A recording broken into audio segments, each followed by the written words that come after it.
Ce mercredi 24 septembre, John Chen, le patron de BlackBerry, présentait un smartphone vraiment différent, un smartphone carré, un smartphone surtout très attendu, Olivier. Bonjour Alex, c'est vrai, depuis 2 ans, BlackBerry n'avait pas sorti, en tout cas n'avait pas suscité une telle attente avec un terminal depuis en fait le Z10.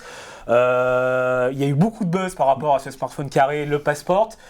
Faut dire que depuis 2 ans, les ventes de BlackBerry se sont parfaitement écroulées et John Chen, le nouveau patron, a donc décidé de prendre un virage qui est complètement entreprise, B2B, et d'abandonner le segment grand public. Et ce terminal, ce Passport, est clairement créé et pensé, positionné pour le monde de l'entreprise, pour les pros. A priori en tout cas. Alors ça, on va en discuter. Ouais. C'est au bord du gouffre que BlackBerry se montre le plus innovant. On connaît évidemment le form factor qui règne sur le smartphone, un monolithe tactile, c'est que du tactile. Rectangulaire. Le rectangulaire, les amateurs du clavier physique sont un petit peu abandonnés par les autres fabricants. Et bien BlackBerry justement veut en profiter, il veut s'engouffrer sur ce segment, entre 5 et 10% de part de marché selon les pays, avec une machine effectivement très originale, très intrigante, très différenciante, on peut le dire. Différenciante, quand on a un BlackBerry Passport entre les mains ou qu'on le compare avec un iPhone ou avec un Android classique, on voit tout de suite la différence, ça saute aux yeux. Pourquoi cette forme carrée ? Qu'est-ce qui a motivé BlackBerry à sortir ce format ? Encore une fois, c'est pensé pour le salarié nomade. Pourquoi ? Parce que BlackBerry assure que l'affichage est beaucoup plus ergonomique. C'est-à-dire qu'en affichant 60 caractères par ligne, au lieu de 40 pour les smartphones classiques. Smartphone classique en mode portrait évidemment. Voilà. On s'approche finalement des impressions des livres classiques. Et donc BlackBerry dit, avec ce format, on évite de retourner tout le temps son téléphone pour lire un mail, pour lire une feuille de calcul, pour lire une page internet. C'est ça l'intérêt du carré, du 1 sur 1 qui est assez... c'est l'ADN de BlackBerry, souviens-toi du bol, du curve, on avait du 1 sur 1.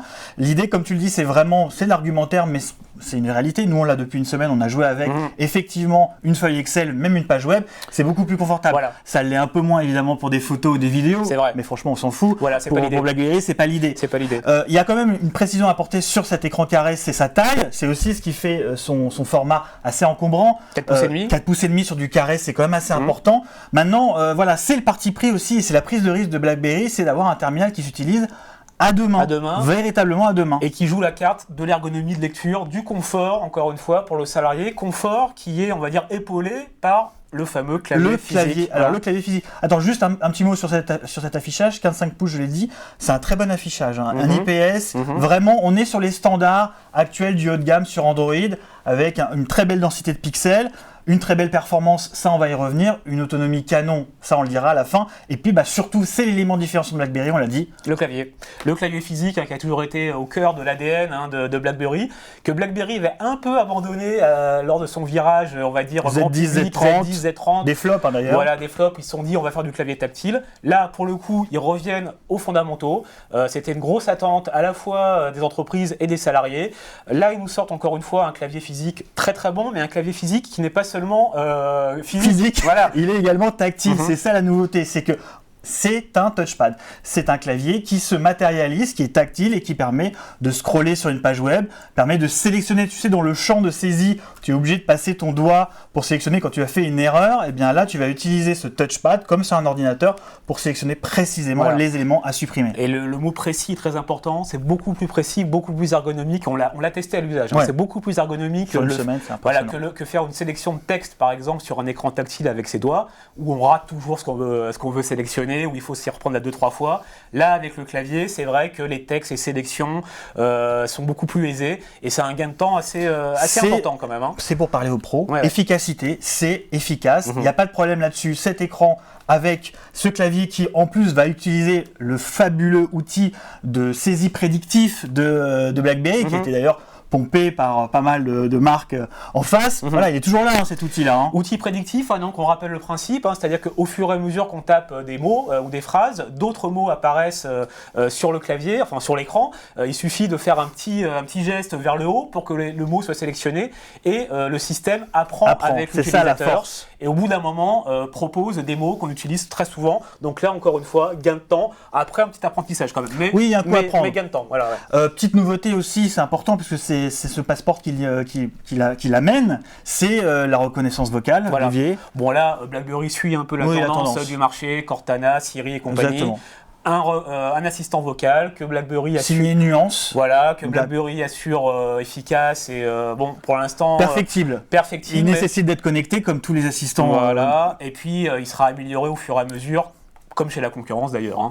On va parler un petit peu du frein jusqu'à présent, frein à l'adoption de BlackBerry OS 10. C'était les applications, Olivier. Voilà, alors donc là, ce passeport inaugure la nouvelle version majeure de BB10 qui est donc estampillée 10.3, dont la grande nouveauté est effectivement l'accès à la boutique d'applications Android, donc qui renforce quand même considérablement l'offre applicative de BlackBerry, qui était le gros point faible, hein, comme tu l'as dit, de BlackBerry. Petite précision, c'est pas le Play Store, c'est pas l'accès au kiosque de Google, c'est l'Amazon. Ouais. Donc c'est la sélection, alors ça reste de l'Android, ça reste de l'application Android, mais on n'a pas toutes les applications, on en a 200 000, des applications donc Android référencées sur cet App Store, parce qu'il s'appelle comme ça, d'Amazon, plus les 100 000 qu'on a sur le BB World, donc le kiosque de BlackBerry, fait 300 000 en tout. Surtout, BlackBerry parle d'une compatibilité à hauteur de 98% sur les applications Android. Ouais. Moi, j'en ai téléchargé quelques-unes, ça tourne plutôt pas mal. Il y a parfois quelques bugs quand même. Oui, alors ça tourne pas mal, c'est vrai. Le problème, c'est que parfois les portages, ou en tout cas les portages d'applications, n'exploitent pas, on va dire, l'ergonomie propre à BB10, qui a une ergonomie un peu particulière. Exactement. Du coup, c'est un peu déceptif. Bon, après, on verra bien. En tout cas, BlackBerry assure que le téléchargement de ces applications se fait très simplement, en un clic, comme avec le Google Play, voilà, ou comme avec Amazon. Donc bon, c'est un atout supplémentaire. C'est plus un frein en tout cas, voilà, c'est plus un frein à l'adoption. Voilà. Autre grosse nouveauté de ce BB 10.3, et là on est encore sur un usage qui est très pro, c'est Blend, la fonction de continuité des usages. Bon, en 2 mots, hein, très simplement, c'est tout simplement pouvoir continuer son travail d'un BlackBerry vers un écran d'ordinateur ou vers une tablette. Une tablette, Android, iOS. Android, iOS, Windows Phone, hein, il me semble. macOS. Le tout de façon très sécurisée pour éviter que quoi que ce soit stocké sur les machines de destination. Donc c'est que de l'affichage. Comme avec Mac Continuity, oui, c'est un peu la même idée. On peut afficher sur son écran d'ordinateur les appels entrants, les SMS, enfin toute une série de fonctions assez intéressantes, encore une fois, qui parleront aux salariés, parce que avoir son BlackBerry et pouvoir porter comme ça simplement ses contenus, son travail, ses fichiers, les afficher, encore une fois, les consulter. Il y a de la consultation et il y a de l'édition. Alors sur iOS, c'est pas encore très clair. C'est vrai que nous on n'a pas trop pu vraiment jouer avec ce blend, mais sur Android, il sera possible effectivement de se partager directement les contenus. Donc ça, c'est vraiment très intéressant. La force principale de ce passeport, c'est l'autonomie, une autonomie de dingue. Oui, alors une batterie de 4500 mAh, c'est ça? On est sur du 3450 voilà. Sur un terminal donc de 4-5 pouces, une journée et demie loin d'une prise en usage intensif. Oui, alors c'est ce que BlackBerry promet, hein. Alors, encore une fois, il faut le vérifier parce que c'est toujours un peu compliqué. Moi, je l'ai vérifié, moi. D'accord. Moi, je l'ai vérifié. Alors, ils disent une journée 30 heures. Voilà, ils disent 30 heures en usage intensif. Ce qui est intéressant de savoir, de noter aussi, c'est que BlackBerry, là encore, revient à ses fondamentaux, parce que l'autonomie a toujours été un point fort des BlackBerry. Ils avaient un peu mis de côté ce point avec les fameux Z. En jouant sur la finesse et le poids, comme tout le marché. Ces fameux BlackBerry Z1 et Z10 et Z30 étaient fort peu autonomes, hein, faut bien le reconnaître, alors que celui-là, visiblement, tient la route. Il tient la route. Très franchement, alors quand on dit une journée et demie de usage intensif de travail, évidemment. Voilà. Hein, c'est vraiment, on est sur une journée de travail avec un petit peu de gras pour le lendemain. Le revers de cette très large autonomie, c'est, on l'a dit, le poids, hein, c'est un poids lourd de la mobilité. Hein. 194 grammes, c'est assez énorme. À titre d'info, tiens, on a un iPhone 6 ici, donc en 4-7 pouces, il fait 129 grammes notre iPhone. Hein. Alors encore une fois, moi je pense qu'au niveau, en tout cas pro, B2B, le salarié est prêt à faire la concession d'avoir quelque chose d'un peu plus lourd, mais d'avoir quelque chose qui tient plus de 24 heures, parce qu'il n'y a rien de plus frustrant quand on travaille, ou même pour un usage plus grand public. Hein. Alors justement, tu lances le mini débat et on va conclure là-dessus. Effectivement, on l'a dit, la volonté de John Chen, c'est de s'adresser aux pros, c'est leur cœur de cible, c'est là où il y a encore de la marge à prendre. Maintenant, on se souvient en 2008-2009 du succès du Bold. C'était le téléphone du patron piqué par leur fille qui était adepte du messaging.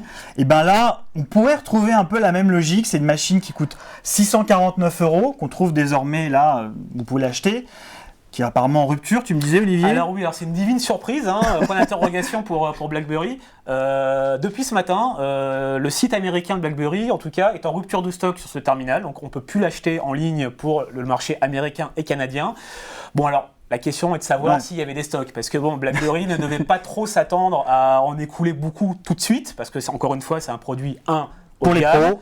Pour les pros, quand même assez de cher. La niche. Voilà, même s'il est moins cher qu'un iPhone tout 6, il reste cher.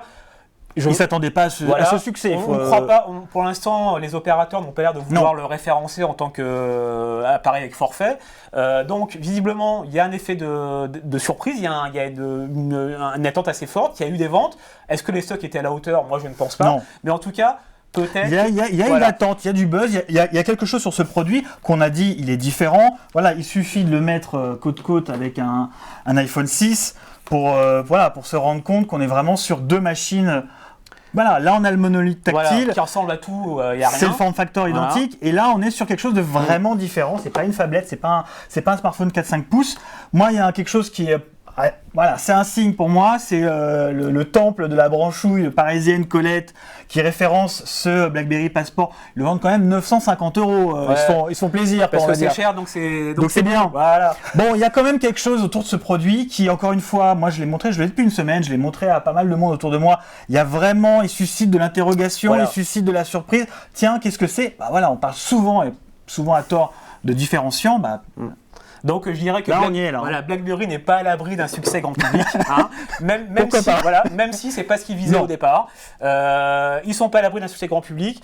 C'est une bonne nouvelle pour eux qu'il y ait autant de buzz autour de ce terminal, parce qu'encore une fois, ça faisait bien longtemps qu'on n'avait pas parlé de BlackBerry de cette façon. Le seul point négatif que je vois pour l'instant par rapport à tout ça, et j'en terminerai là-dessus, c'est que 10.3 qui est intégré dans ce passeport, visiblement restera exclusif pendant un certain temps à ce terminal. Et les gens, enfin en tout cas les propriétaires de BlackBerry BB10, les 10 propriétaires français, pour l'instant n'auront pas le droit à ces features, c'est un peu dommage. En même temps, c'est une stratégie aussi de valorisation du dernier produit. Exactement. Bon, ça peut aussi se comprendre. Oui, et puis ça évoluera, je pense, avec le temps. En tout cas, je dirais bravo BlackBerry pour se remettre un peu dans la course avec ce terminal. Un peu de fraîcheur sur le segment smartphone qui en avait besoin. C'était Alexandre Billot et Olivier Sportiche. Merci. Merci à vous. À bientôt.